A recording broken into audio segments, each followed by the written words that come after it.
Welcome back, everyone, to another episode of the Richie Hicks Jr. Sports Podcast. I am your host, Richie, here with my guy out in North Carolina, Mr. Idris Salam, via the Bronx, New York, a.k.a. Bosco from the Bronx. Busy sports news day. We got a lot to unpack. We're going to hit you with a full slate of NBA action that went down on Martin Luther King Day. Coaching carousel galore. We're going to hit you with our thoughts and predictions for some of the destinations of coaches and two particular organizations in the NFC East. They're going to have to do some reevaluations. We're going to look ahead to next week's divisional round and hit you with the events of yesterday. I'm going to give you my proposed rotation for the 2024 New York Yankees, as well as the way I see it fit that the lineup should look. If you haven't already, please make it a point to like and subscribe to the channel, the Richie Hicks Jr. Sports Podcast on YouTube. We are going to start this up in Madison Square Garden with our beloved New York Knicks, falling short to an upstart Orlando Magic team. And we got some grumblings coming out of South Florida that with Bronny James potentially going pro, there is the potential for a father and son duo. In LeBron's case, it would be his second stint in South Beach with the Miami Heat. We're going to hit you with our thoughts on that. And if we think Pat Riley and co are crazy or if it makes a lot of sense. Started with MSG. Idris, your thoughts on yesterday's Knicks game. Very entertaining game, although we fell short. And I do see a decent amount of the Orlando Magic here in Florida. Friend of the show, Brett, takes me to my fair share of Magic Knicks games. But what was your thoughts on yesterday's mixed bag? I thought they played well. They still lost. What are your thoughts? Yeah, I think so, too. We've been playing very well since the trade. I think it was a very good trade for us. I think it's a good trade for both teams because with Toronto, they got Emmanuel Quickly and they got Barrett and Barrett, he's from Canada, so he basically went back home. Yeah, it made sense for that. Yeah, and with us, I think we picked up defense. We picked up a little bit more length, more, I guess, better perimeter shooting inside, actually. So I say with OJ. I call him OJ. But as for the loss, I mean, I'm not taking too much from it because we've been on a roll since we made the trade. And things happen. And Orlando, they got propensity of turning it on at certain times of the season. And I noticed with this Orlando team, even going back to a couple of years ago, they do like playing at MSG. They love playing at MSG. So, I'm not taking too much from it. This happens. It's just like football. Any given Sunday to a basketball, it can happen. Anything can happen, so I'm not taking much from it. Orlando's they're a surprise team. They got to keep that core together because if you look at the history of Orlando Magic basketball, Penny Hardaway, Shaquille O'Neal hitting the lotto twice in consecutive years with the least probability of landing those two particular picks in Orlando's case. With them too. They had a good little core, man. Nick Anderson was the original star of the Orlando Magic. Yeah. They brought in swingman Reggie Theus in their original season, along with point guard Scott Skiles. We know the story. They drafted Weber. They traded him for Penny at the request of Shaquille O'Neal. Penny and Shaq had the ability to be this generation's Magic and Kareem. Unfortunately, they didn't stay together long enough. Now Orlando's going to be retiring Shaq's number. He's going to be the first player in Orlando Magic history to have his name and number in the rafters, which is long overdue in my opinion. Yeah. I think with him, Penny, and I'm going to go with Scott Skiles. I think those three should be the first five. Well, I'll say three, but I say that if you said have five, I'd say they'd be the first ones. Because Skiles meant a lot. He was a point guard like no other. I mean, Skiles had some game. Scott Skiles definitely had game. Former coach Brian Hill took that team early on to the NBA Finals. I think the problem for Orlando revisiting that season is when you defeat the great Michael Jordan, albeit he had weary legs, as Brett would say. He was not necessarily in basketball shape. Yeah. When you defeat the Chicago Bulls during that era of basketball, I think you have a problem remembering that you still got more to do and more games to play. Right. They defeated Indy in 7 that year, a very good Indy team underneath the watch of Larry Brown. Ultimately, they lose in a 4-game sweep to, in my opinion, a less talented Houston team led by Dream as well as Clyde Drexler, those two reuniting after the Phi Slamma Jamma days. Yep. But as the here and now goes, what I like about what I'm seeing with this Orlando team is that they have a great deal of young talent. Yeah. You got the Wagner brothers. Mm-hmm.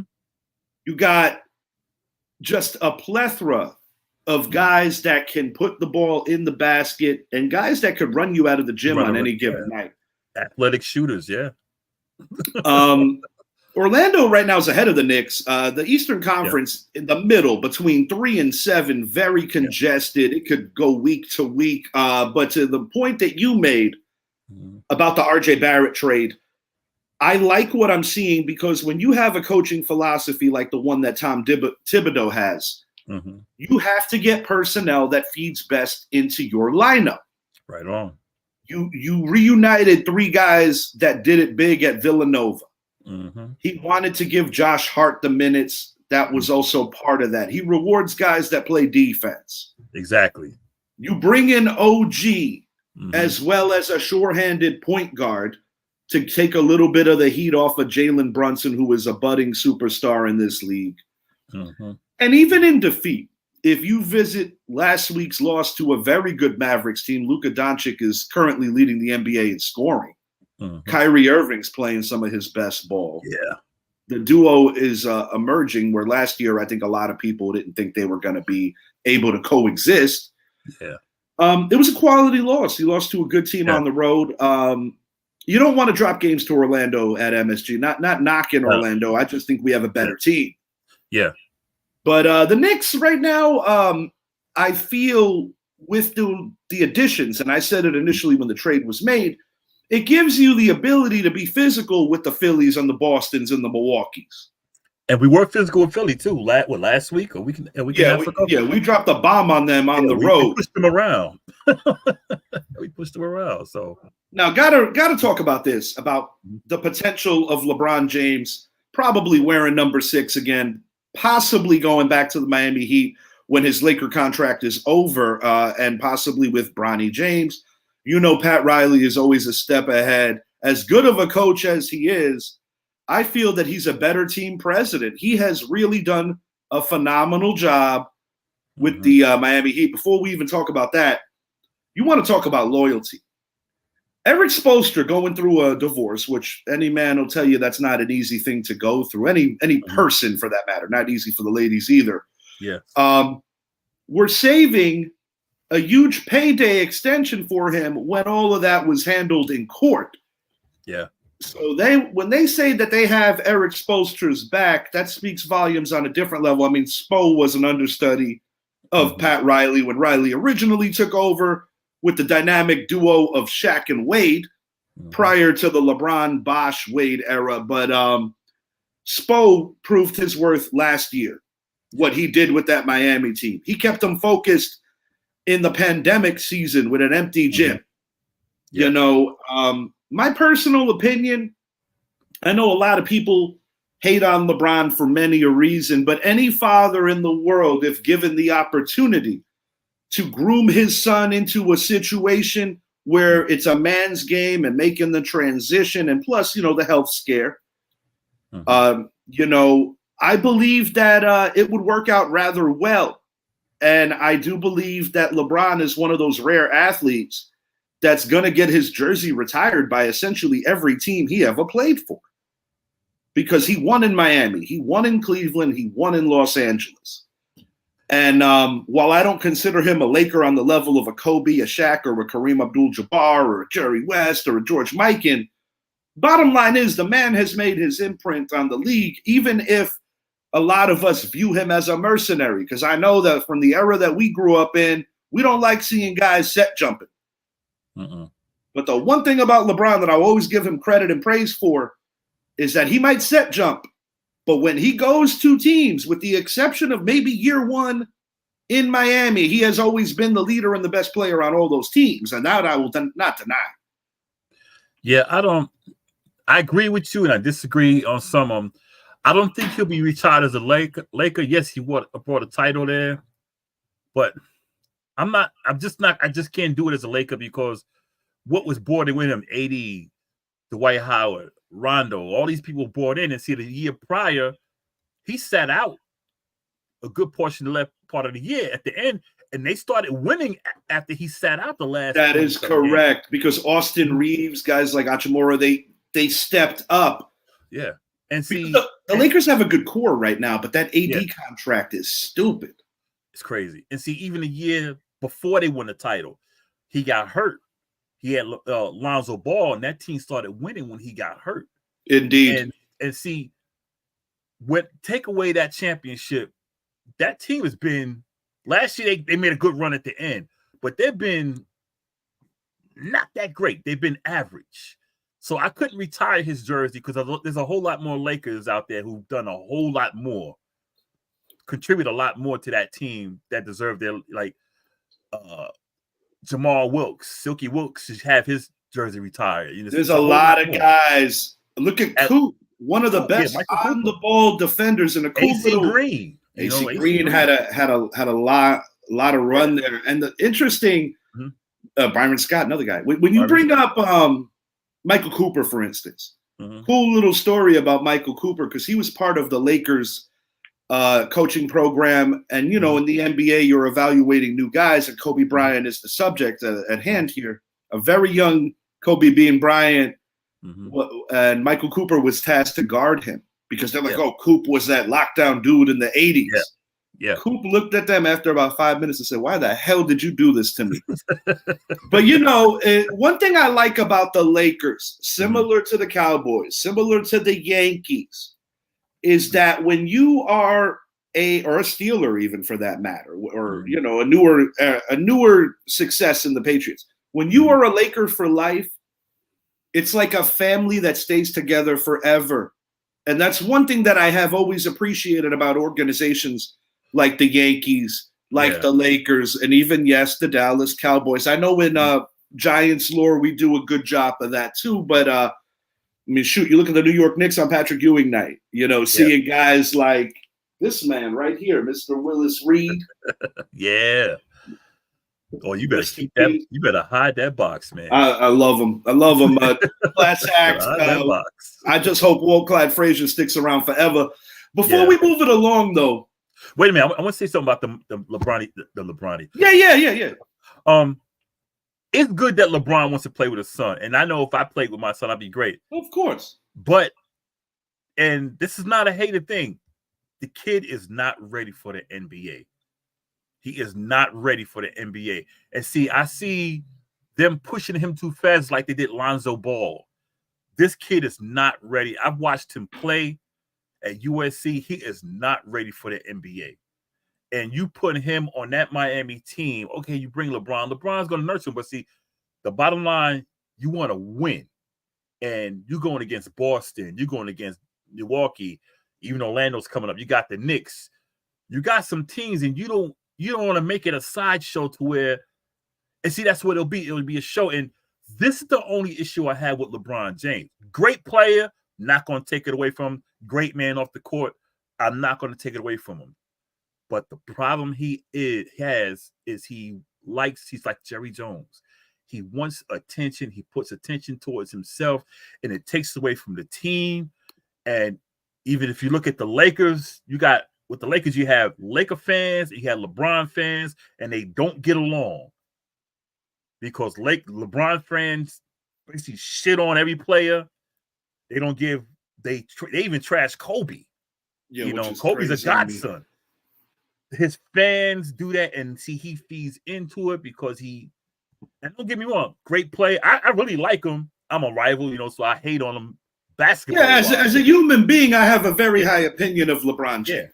But he tends to be too selfish. It's like me. I want you to see me. And I think when Bronny coming and playing, and he keeps saying how Bronny can play in the league now, that's a slap in the face to a lot of players because see, the league now is, I don't know. I'm going to tell you how I view it. I disagree with you, and I agree with you at the same time. I hear everything that you're saying. What's up, Coco? Thanks for joining. What's up? Casual Convo, Coco. Definitely check out the Casual Convo show. Mr. Idris, as well as the beautiful Coco, do a phenomenal job. Hey, on before this you show. go, she wants us to do her show. Really? She wants us to do a sports show. Yeah. I'm in, man. I'm in. Coco, let's plan ahead. Talk to Richard. And let's maybe do something the week of the Super Bowl. I am totally with that. Yeah. And maybe we cross it and put it down both handles. That'll be pretty dope. Yeah. Thank you for watching, Coco. Appreciate you. Getting back to this before we move it along, my thoughts on this, and I'm going to take a trip back into history. Mm-hmm. You remember a very young Kobe Bryant that was sitting behind, like, say, guys like Cedric Ceballos, Nick Van Exel, Eddie Jones, a couple of blasts from the past, couple of names from the past. Mm-hmm. I believe that in Bronny's case, if you want to nurture this the proper way, you get guys like Jimmy Butler. Tyler Hero, I don't know if he'll be there when this happens, if it happens. I doubt it. I doubt it as well. Shout out Jack Harlow. At any rate, I do believe that if you're going to do this, he has to be the kid that gets minimal minutes and just learns. I can see that. You do have some serious veterans in that locker room that can help him make the transition to the pro game. In that regard, it can be nurtured properly. Yeah. It could be nurtured properly into the right situation. And while Coco's with us, good time to do a little transition. We are going to talk about the head coaching rumor mill. And as some of you may know, our good friend Coco is a Patriots fan, as well as our main man, Brett. Bill Belichick to Atlanta, ? Antonio Pierce staying in Vegas. Mike Vrabel to Washington. Dan Quinn to Seattle. Jim Harbaugh to Los Angeles. That's the Chargers. What's next for the Cowboys and Eagles? All question marks. I'm going to start this with Bill Belichick. You, on our most recent show, made mention of if he even so much as considered the Dallas Cowboys. Somebody up top needs to kind of handle the press side of things because he's not exactly Mr. Media.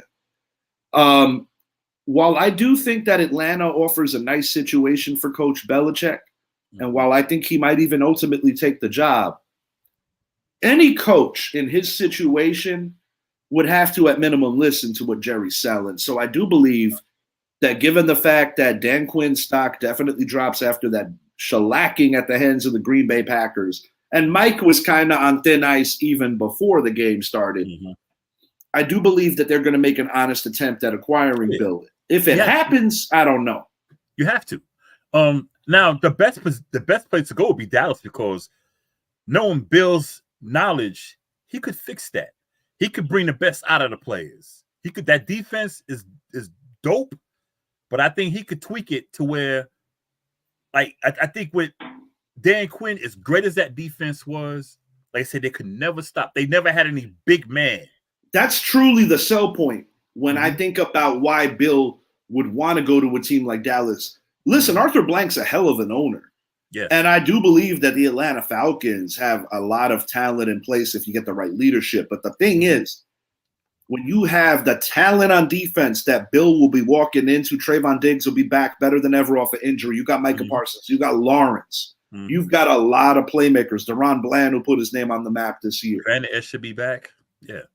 And similar to what he did in New England, once he realized what he had sitting from the 6th round out of Michigan, he was not co-signing Drew Bledsoe anymore.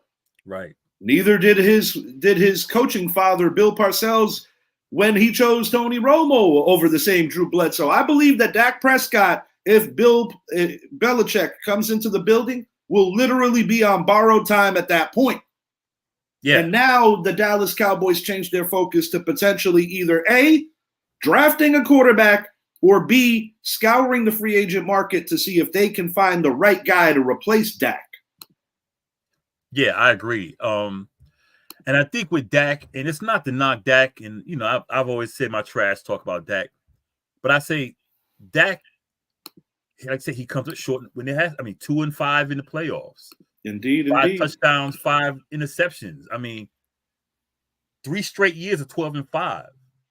The only team in NFL history to win 12 games in 3 consecutive years and not get past the second round. That don't make sense. You have to make that leap. You have the defense behind. Okay, the defense messed up. They gave it away. However, you still got to play offense. I'll be honest. This particular failure, yeah, I'm more on the blame train with Dan Quinn over head coach McCarthy for one simple reason. While Dak did make his fair share of fuck-ups in the beginning of the game, they did wake up eventually, and they still put up 32 points on the board. Most weeks, 32 points gets you a W in the NFL, especially with the defense they have. I feel that Dan Quinn's defense was undisciplined, outplayed, not assignment sound, and when you can quiet Micah Parsons to the tune of 0 quarterback pressures and only 2 tackles, the Green Bay Packers, to say that they outcoached and outprepared the Dallas Cowboys is a ridiculous understatement. Yeah, Dan Quinn gets a lot of the blame because, like I've been hearing a lot of sports shows, you knew your weakness a long time ago, going back to Arizona. You knew your weakness, but you never adjusted. You knew you could not stop the run. You knew your weakness was right up the middle. Look at the Super Bowl where they allowed the Patriots to come back from 25 points. Everybody's going to remember Tom Brady hitting Julian Edelman and other receivers. Across the middle. But what about James White? What about what they did on the ground? That's what I mean. Because you have to keep drives going, and New England did not panic. His defenses seem to be weak up the middle. Indeed. And while I still think Seattle is very interested in potentially hiring him, and while I do think he deserves another opportunity as a head coach, I can't argue with your point. His defenses historically have struggled in the middle at stopping, 3-yard gains to becoming 5 and 6 yard gains. And when you look at defensive coordinators and what they do well, while there are many specialists around the league, you also have the other side of it. Look at Wink Martindale. Takeaways are tied with the Baltimore Ravens, who are the best team in professional football, but yet the yardage and the points allowed is amongst the bottom 6 in the NFL. Yeah, and that's the thing. And getting back to Dak and McCarthy, I mean, I feel McCarthy deserves another year. I'm not going to put. He deserves blame because you are the head coach. You're the offensive mind.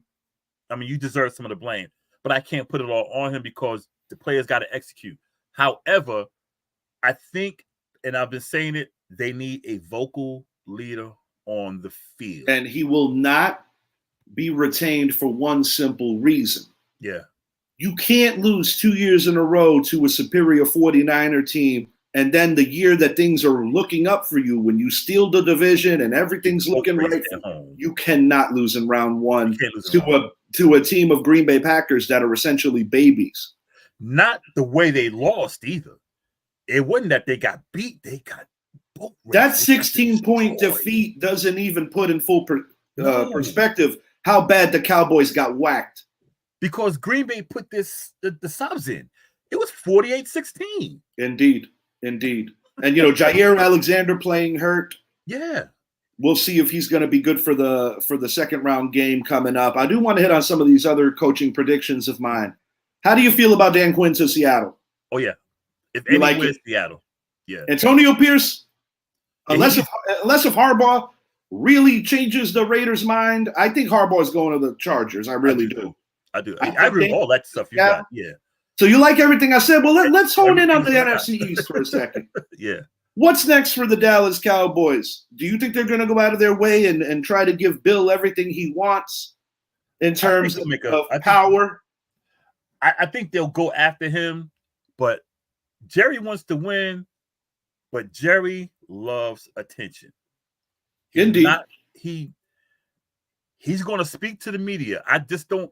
That's been Jerry. He's not going to fall back and let Bill, because see, it'll feel like he did with Jimmy Johnson. He'll feel like Jimmy's the forefront. And if they win a Super Bowl, God forbid, but if they win a Super Bowl, who's going to get credit? Jerry or Bill? They're going to say Bill. You know who we're going to give credit to. Yeah, Bill's gonna get the credit when they say you brought this guy into a team and he changed the whole culture and he won it. If the O's on the check are correct, Yeah, I think Bill gives it a whirl because it would be pretty phenomenal to win a Super Bowl in each conference, similar to what his man Tom Brady did. I'm not saying Atlanta's not a good destination. right. I just don't think Atlanta could offer what the Dallas Cowboys currently have. Because when you look at what they have on paper in the talent department, they're loaded. And a guy like Bill Belichick, I mean, dude, we make fun of the Patriots this year and have fun with Brett and Coco, but the reality is that the Patriots competed with much better teams on offense, and he did that with a lot less talent. I have a hard time believing that the Dallas Cowboys would not be soaring on defense. And who knows? He might even be able to get the best out of Dak Prescott that we have yet to see. However, I still believe that the successor for Dak Prescott, if they go the Belichick route, will ultimately be coming out of this year's draft. Yeah, I agree. I think if he took over Dallas, Dallas runs it. And don't be surprised if Trey Lance finds himself in some kind of usage in a Bill Belichick-led situation, because he has had a propensity for finding the one thing that everybody does special. And you cannot take that away. I will question his GM tactics, but as a coach, nobody has done it better in the history of the league. And very few guys, even in the same breath, the Lombardis, the George Hallases, the Bill Parcells, it's a short list. Because see, people say, well, Brady. I said, but you can't remember. Brady was a 6-round draft choice. Not to mention, he was supposed to get on the field.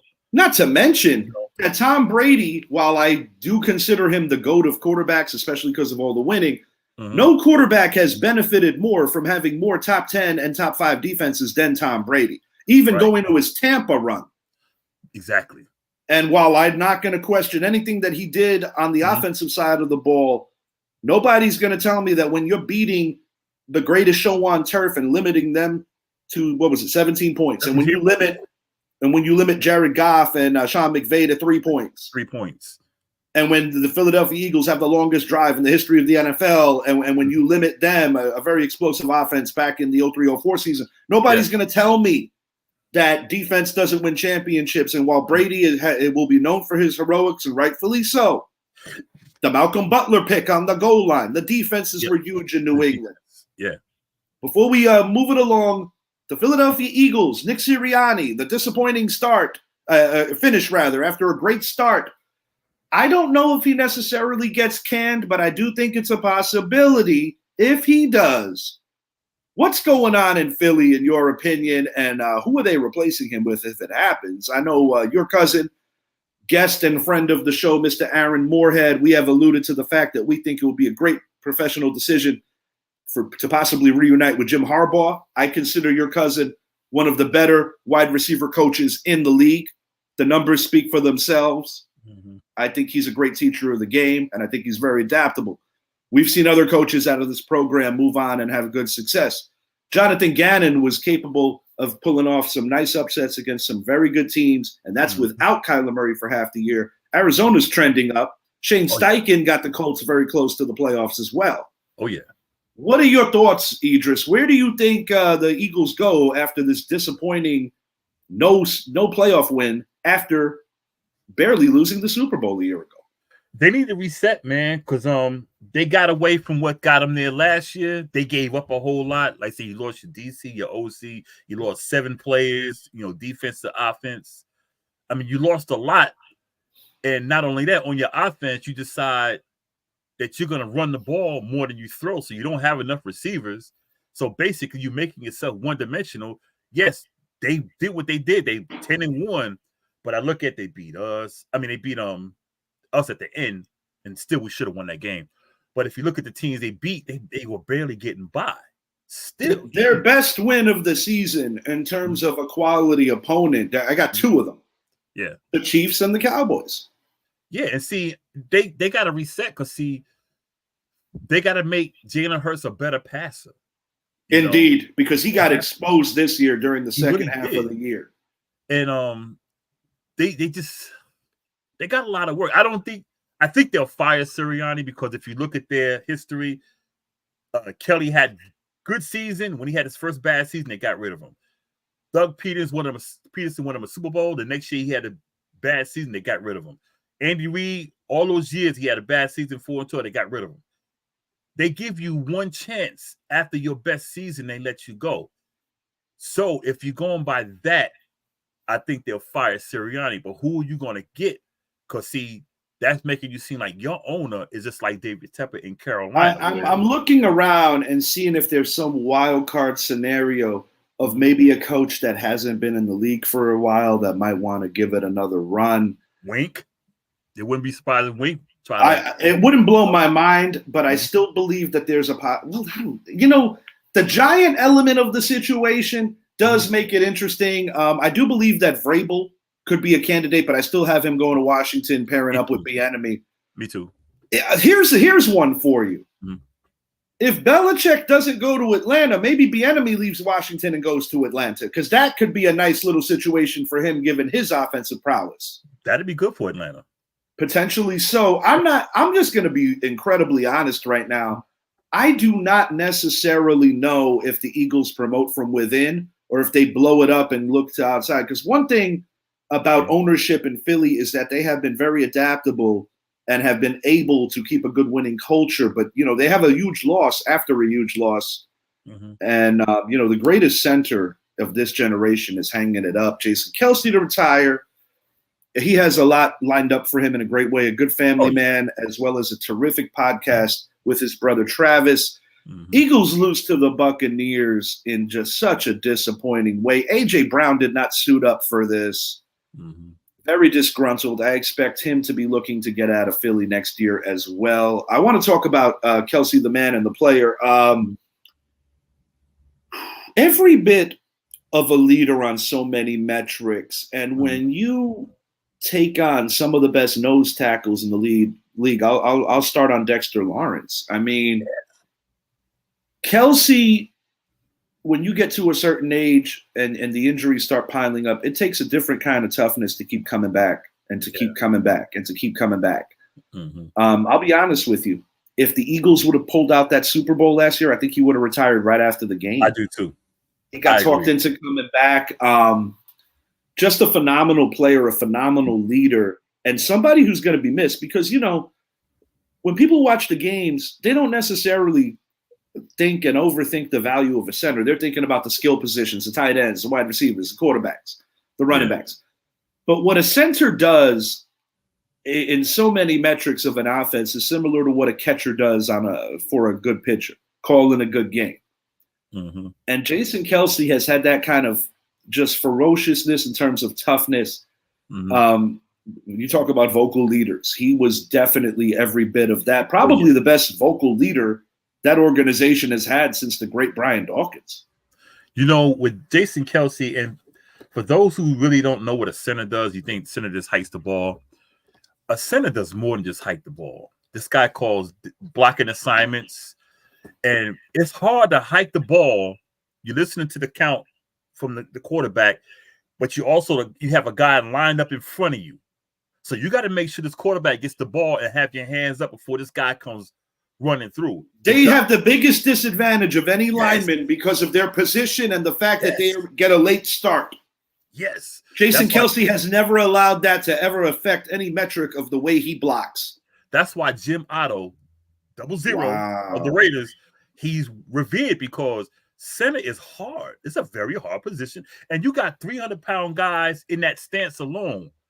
That's a lot of weight. And you bent over. It takes a toll on your body. And you're going against the biggest guys in the league every night, every weekend, every Saturday, every Sunday. And you're playing every freaking down. That'll wear you down, dude. And I'll be honest with you. I think ultimately there's two things at play here. I thought there might have been a possibility that maybe he would have been interested with linking up with his brother, but I guess they're fulfilling that dream on the podcast. Yeah. As far as, the football aspect of it goes, he is an old school kind of cat that could have played in any era, and I think that is the best compliment to give him. But when I think about that, you're talking about a culture change, some of it not the best thing to see, literally imploding. You got guys throwing helmets. You got guys kind of quitting on some metrics. He's not one of the guys that would ever quit because I remember him having a temper tantrum Yeah. When the Eagles laid down and lost to Washington that a year. couple years ago. Yeah. He was like, I don't give a shit about the draft. I want to win the damn football game. Yeah. My bad. All right. That's all good. and while I'm not going to miss playing against him.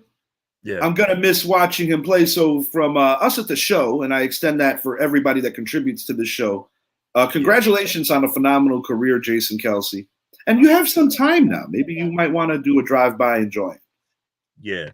You hear that, Aaron? Tell Jason Kelce, because I know you're watching the show. Tell him to stop by. Say hello. We like to have him on the show. We can't pay him. I'm going to keep it real. I mean, if you're ever in town, I mean, my girl will feed you. We can't pay you, though. Exactly. But I don't think you're hurting. I don't think you're hurting on the money aspect. Yeah, but you're pretty sure you like some good home cooked food. So absolutely, I know you like to eat. Stop by the podcast. A lot going on in Philly. We'll see how that plays out. We're going to hit on yesterday's results. We kind of already covered how the Buccaneers won. Mm-hmm. Oh, Baker Mayfield! Shout out to him. Yeah, best quarterback performance in the history of Tampa Bay Buccaneers playing on football. He is acting a fool this year. Yeah, I'm proud of him. Yeah. Resurrecting his career and replacing the GOAT. Now, granted, it wasn't the typical Tom Brady, but still. Big shoes to fill. Bills win, advance to the divisional round to play the Chiefs.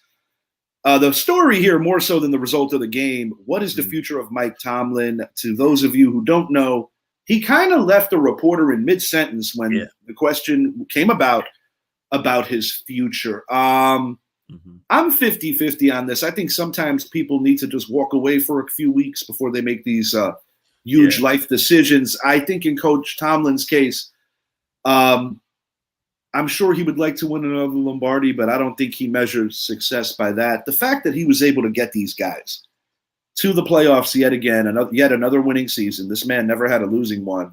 With the injuries, the issues at the quarterback position, and just a lot of challenges, I think speaks volumes on the kind of coach and the kind of leader Coach Tomlin is. I have a feeling he will be hanging it up. Yeah, he has 1 year left on his deal, but I think so too. Because this was a tough year, man. Mm-hmm. And you got next year coming in. I mean, I might be reaching here, super reach. I said this a while ago. Now, granted, he's not an employee of the Pittsburgh Steelers anymore. He's actually an employee of the Minnesota Vikings. But if given the opportunity, I have a funny hunch, because one thing about the Pittsburgh Steelers is that they've always been ahead of the curve. Yeah. And to their credit, didn't just look at the Rooney Rule as some box that you got to check. Watch for Brian Flores to potentially Wouldn't surprise me. I think Brian Flores fits that locker room rather well. He just left there from last year. Yeah, so he already kind of has a little bit of a bond with some of these guys. With Coach Tomlin, without Coach Tomlin, it goes without saying. Yeah, it wouldn't surprise me. They need a quarterback. They need a quarterback badly. They need a quarterback badly. Yes, they do. Anything that you want to talk about in Coach Tomlin's career that stands out to you outside of what we already know? Not just a guy intense. The one thing I liked about him, there was a part where they show where one of the players got a penalty. And he said, come here, man. Come here, man. He said, this ain't about you. The clock is running while you out there acting a fool. It's about the team. And I was like, that's Mike Tomlin. It's like, look, it's about the team. It ain't about you. Yes, sir. And the way he handled Antonio Brown when Antonio Brown was going live, he's like, nah, we're not going to have that here. Not to mention Le'Veon Bell. He's like, y'all are not going to strong arm this organization. We don't do that here. We're family. The Rooney family, I got to give them prep. They run 3 coaches in the Super Bowl era, man. Yeah, it's absurd. Yeah. And, if Coach Tomlin does indeed retire, sometimes guys just need to recharge their batteries. Yeah. Because he's still relatively young. But if he truly does retire, I think the sad thing is that he needs to be away from the game for a while for people to realize just how good he really was. Because the thing working against him is that when you're a coach in an era shared with an Andy Reid and a Bill Belichick, you're going to naturally get overlooked. Yeah. But what he has done like you said, Noel Cowher Tomlin. It's truly incredible. You talk about just ridiculous stability, and I think the biggest compliment I could give the Steelers as an organization is that no matter what hardships they're dealt with, and even when us as people who like to cover football know that they're not exactly up to par with the league's elite, they always manage to shorten the gap and overachieve more than they should, and that is a credit to the people who lead them. And make no mistake about it, Mike Tomlin is a hell of a leader. You know, with the Steelers, they're a prime example of the general manager is the general manager. The owner is the owner. And they all know their role, man. They all know their roles. Let the coach coach the team. Who do you need on the field? He talks to the general manager. I need this. Gotcha. Tells the owner, we need to sign this check because we got this guy coming. It's like they got their pecking order, but everyone knows their role. One thing I admire about them is that for the most part, when it comes to discipline off the field, guys that are quote unquote cancers, I believe that they get rid of problems before they start. I think the only exception that they ever made, and I know it could be a little bit of a controversial thing, is obviously Ben Roethlisberger. Yeah, but with the Ben thing, and I'm not defending him, a lot came out that people ignored when a woman said this and said that. And it made it like, well, maybe he didn't do what they said he did. Now, I'm not saying he didn't. I'm not saying he did. But going by the facts afterwards, it looks more like she got in a situation and it didn't go the way she wanted to go. I'm just saying. What I found interesting, revisiting the 2020 pandemic season when the Steelers edged out the Giants on opening night, Ben talked very candidly about how he found Jesus Christ. He was like super like candid about bad habits of his and really putting himself on Front Street. Yeah. And I think if Ben was guilty of anything, possibly just being an irresponsible asshole. And by no means am I saying I wasn't there. Right. By no means am I saying that we know for sure, but I know that it did ruffle some feathers amongst NFL fans and Steeler fans alike because, hey, AB ain't shit and Bell ain't shit, but why are we keeping this guy around? And I get all sides and all aspects of it. But, it's like anything else. I do believe that over time, some people have the ability to change. And I think sometimes over time, some people never change. We'll never truly know the truth, but that's the one grand exception that I feel that they made for a player. I think the difference between Ben and Bell and Brown, Ben kept his mouth shut. That I'll give him. Talking to where Le'Veon and Antonio Brown, they were always in the media talking, yapping, and just. Well, one thing that I think anybody will say about Ben, and I'm keeping it specifically within the lines of football, is that when it was football season, he always prioritized that.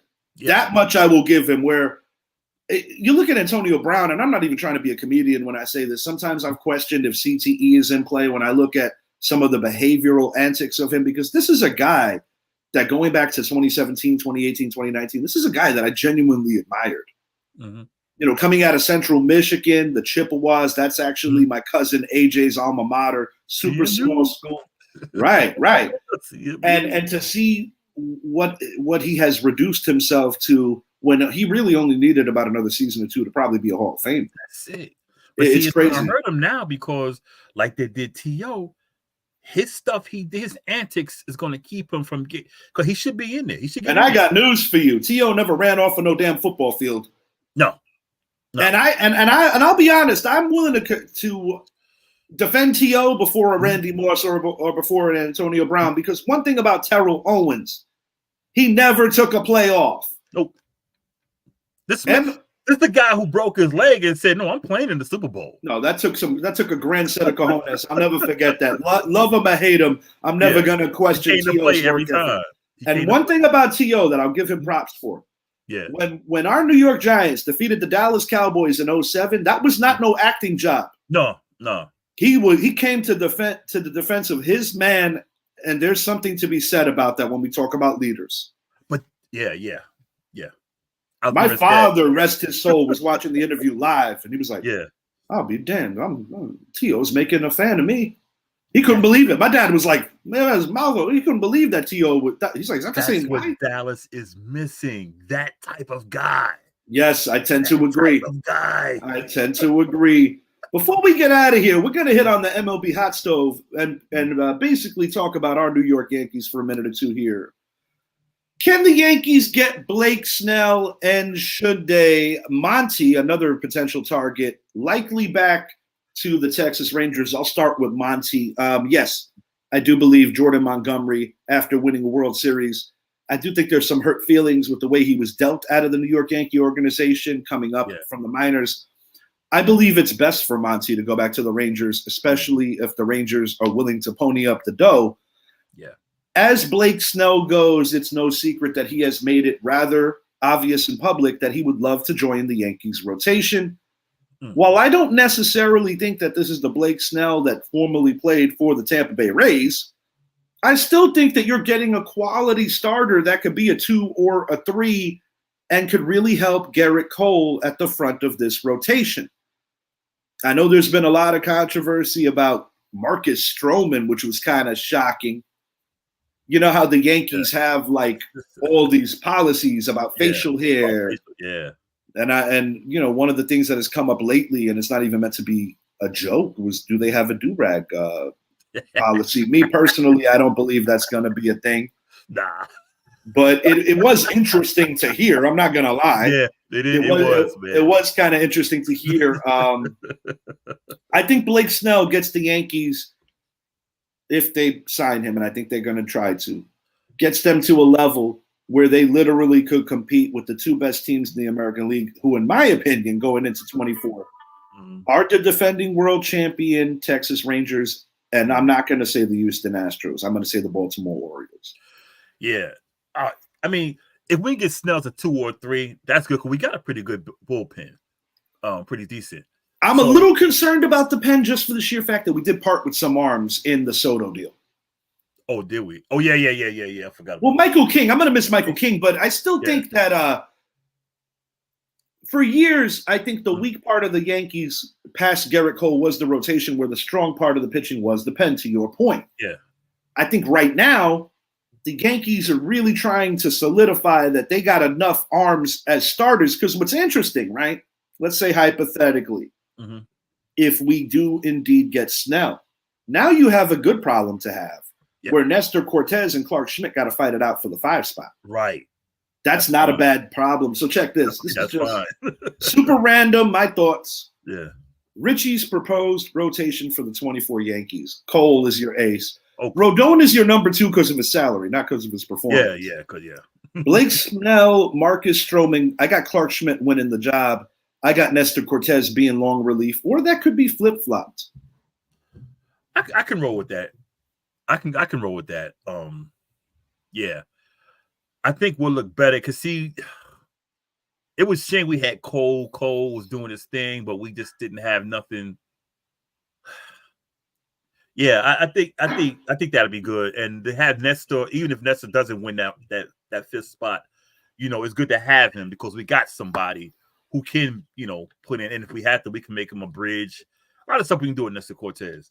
I'm glad we got Soto. I'm so glad we got Soto. I'm so glad that we put another year on it with that $31 million record-breaking arbitration situation. Hey, that's fine. Friend of the show, Richard Dorney, has such disdain for Marcus Stroman, so it's going to be fun when baseball starts. And I may very well be making a trip back to Citi Field with my man Dorney. Oh, Dorney.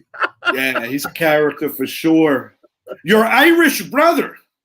Yeah. I learned something every day. My long lost Irish brother. I never knew you were Irish, bro. That blew my mind yesterday. We've got Sammy Davis Jr. was a Jew, so hey. Real talk.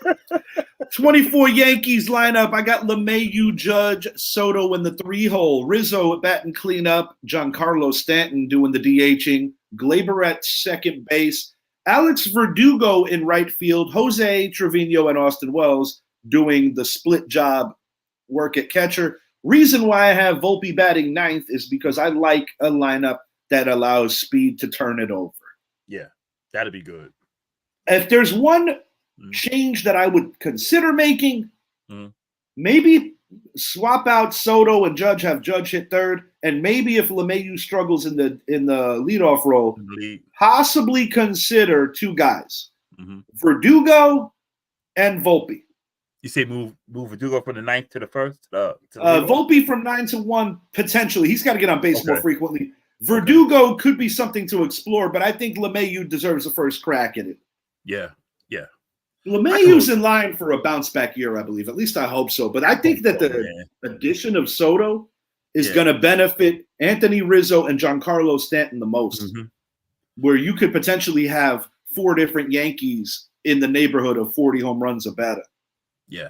That's insane. That's like that's like numbers in the show. Because of Stanton, when he's on, he can hit. He got to get it together, man. I mean, dude, you're getting paid money. But he get off that contract soon. So dude gets injured.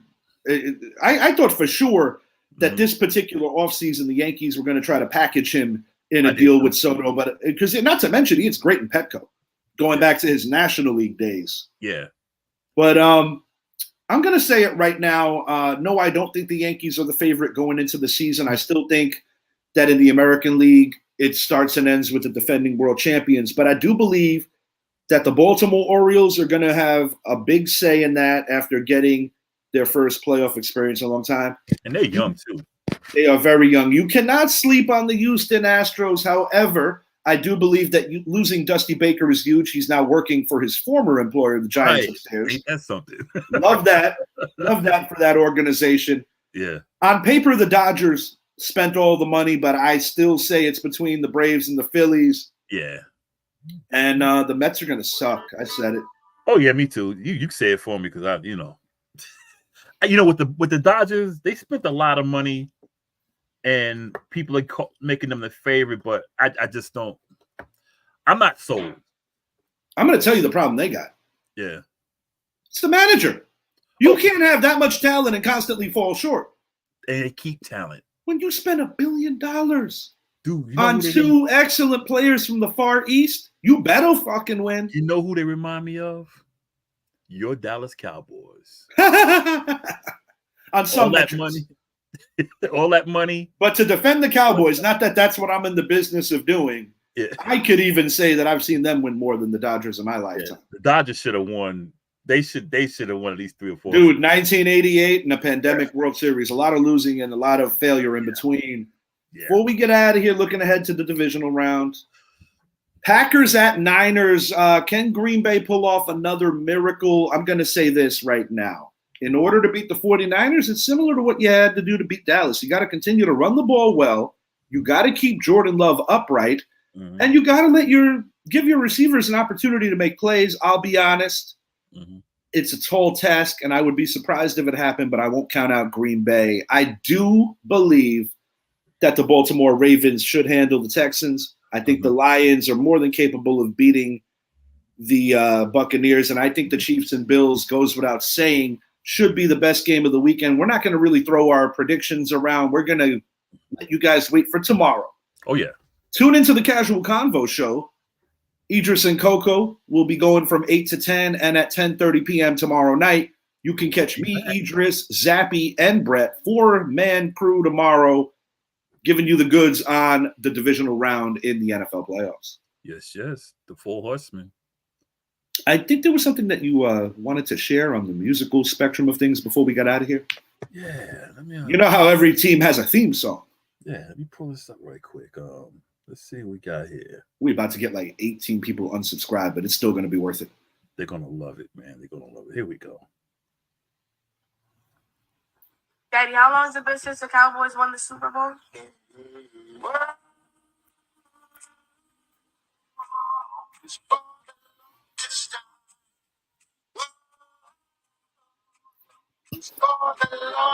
There's no Dallas Cowboy fans inside.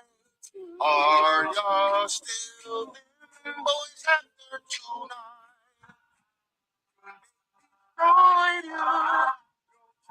Championship for you. For the longest time. So much has happened since you won your last. Jerry Jones, Mike McCarthy, Dak Prescott, trash. Lost in the wild card for your star for the longest time. You need to send me that. And also, my little sister, Yeah. I'm going to see her today for the first time in about a calendar year. She was born hours after the Dallas Cowboys won their last Super Bowl. Oh man. So I associate her existence. She's a Packer fan, by the way, guys. Okay, good. She took after my father. I'm a first-generation Giant fan. That was a decision I made based on you guys. Yeah. But mainly Lawrence Taylor and Mark Bavaro. But my little sister, diehard Green Bay Packer fan. Yeah. And I told her, I said, I kind of want you guys to get there because I could say that we beat the world champions this year. You know what's so fun before we go? We beat Arizona and we beat Green Bay. Dallas couldn't do it. And on that note, folks, we hope you enjoyed the show. Listen, shout out NFC Beast. I know we're breaking some balls. We got some excellent Cowboy fans out there as well as some excellent Yankees fans. I'm still looking for some. I'm still looking for some Commander fans. I don't know where these are. But there's so much to unpack, man. And it's going to be a very interesting offseason in this. And I got to say one thing just to keep it fair. Us being Giant fans, tough season for us goes without saying. And for recent years, the Cowboys and Eagles have been running this division. But this is something that I find interesting. Mm-hmm. When I look at how funny, because it is funny when your teams are doing well and when you're breaking balls. But the way I see the Cowboy fan base and the Eagles fan base go in on each other, it is truly shocking to me. Because if somebody would have told me 5 or 6 weeks ago that the Dallas Cowboys and the Philadelphia Eagles were going to get beat by the Green Bay Packers and the Tampa Bay Buccaneers, I would have said, you high as fuck, get out of my face.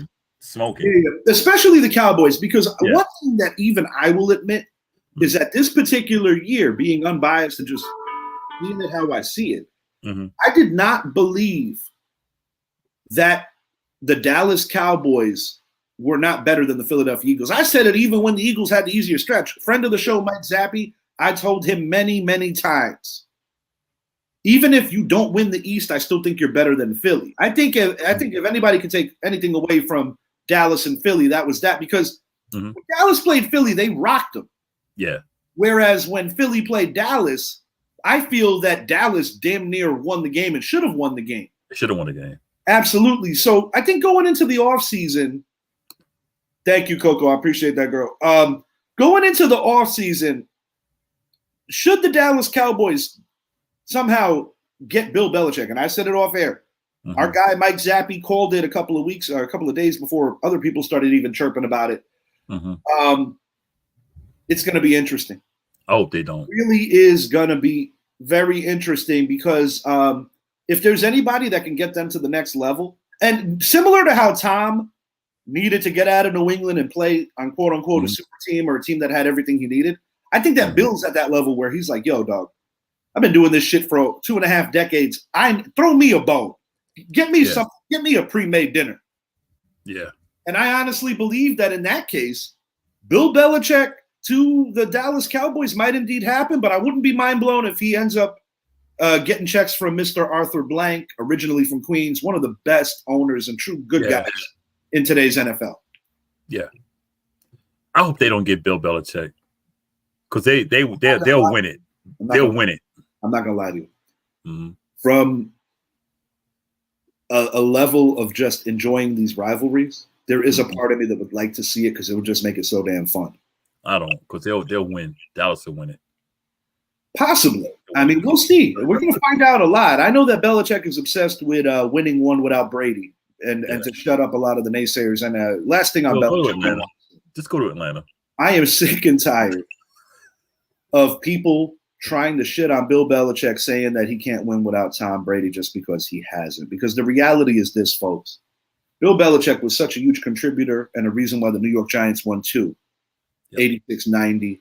I understand that Tom Brady won one without him. Tom Brady went to a ready-made team that even with the 30-30 man, Jameis Winston was close. And he had nonstop years of great defenses. That is something that should not be ignored. I don't give a damn who has more rings alone or together. Bill actually still has one more as an assistant.